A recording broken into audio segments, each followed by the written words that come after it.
क्या हमारा ब्रह्मांड अनंत है या इसका कोई अंत है? ये एक ऐसा सवाल है जिसका जवाब किसी के भी पास नहीं है, क्योंकि अगर हमारे ब्रह्मांड की एक सीमा है तो सीमा से आगे क्या है? अगर उसे सीमा से आगे कुछ भी नहीं है, तब अनंत स्पेस के सामने हमारे ब्रह्मांड के होने और ना होने का कोई फर्क ही नहीं पड़ता। ये ना होने के बराबर है। और अगर ब्रह्मांड अनंत है तो इस अनंत की कल्पना करना हमारे लिए संभव नहीं है। ना हम इस अनंत ब्रह्मांड को जान सकते हैं। ऐसे में एक अनंत ब्रह्मांड का होना हमारे लिए क्या महत्व रखता है? इंसान की फितरत है सवाल करना और उनके जवाब ढूंढना, लेकिन हमें ना सिर्फ इन क्वेश्चंस का जवाब ढूंढना है, बल्कि हमें यह भी जानना है कि आखिर ब्रह्मांड का सबसे बड़ा सवाल कौन सा है। इस अल्टीमेट क्वेश्चन को जानने के लिए हमें यह जानना होगा कि आखिर रियलिटी क्या है।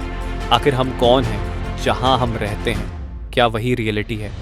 क्या ब्रह्मांड के बाहर कुछ भी नहीं? अगर नहीं तो क्यों? अगर ब्रह्मांड अनंत है तो क्यों अनंत एक ऐसी चीज़ है जिसका कोई अंत नहीं? अगर आप ब्रह्मांड में हमेशा के लिए चलते रहोगी तो ये कभी खत्म नहीं होगा, बल्कि आप चलते चले जाओगे। मान लीजिए कि आप धरती पर चलना शुरू करो तो चलते चलते आपको सी पॉइंट पर ए जाओगी जहाँ से आपने स्टार्ट किया था, लेकिन आप फिर भी हमेशा के लिए चलते रहो तो आपकी इस जर्नी का कोई अंत नहीं। लेकिन इस जर्नी में आपको बार बार एक रिपीटेटिव पैटर्न दिखाई देगा, बहुत सारी चीज़ रिपीट होगी, क्योंकि आप एक गोल धरती पर लगातार चल रहे हो।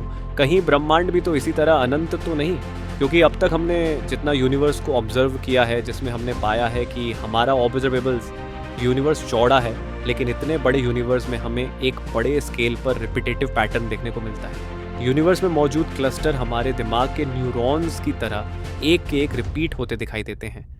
इस ऑब्जर्वेशन से एक अनुमान यह लगाया जा सकता है कि हो सकता है कि हमारा यूनिवर्स इन्फिनिटी हो, जहां इस तरह के कॉस्मिक पैटर्न्स रिपीट होते रहते हैं। जिस तरह धरती की सतह पर जल्द चलते हम कभी भी किसी किनारे तक नहीं पहुंचेंगे, उसी तरह हो सकता है कि हमारी यूनिवर्स में भी कोई किनारा ना मिले, और जिस तरह धरती से ऊपर आने पर हमें रियलिटी का पता चलता है, उसी तरह हो सकता है कि इन्फिनिटी यूनिवर्स भी किसी एक डायमेंशन में है जिससे परे हम नहीं जा सकते।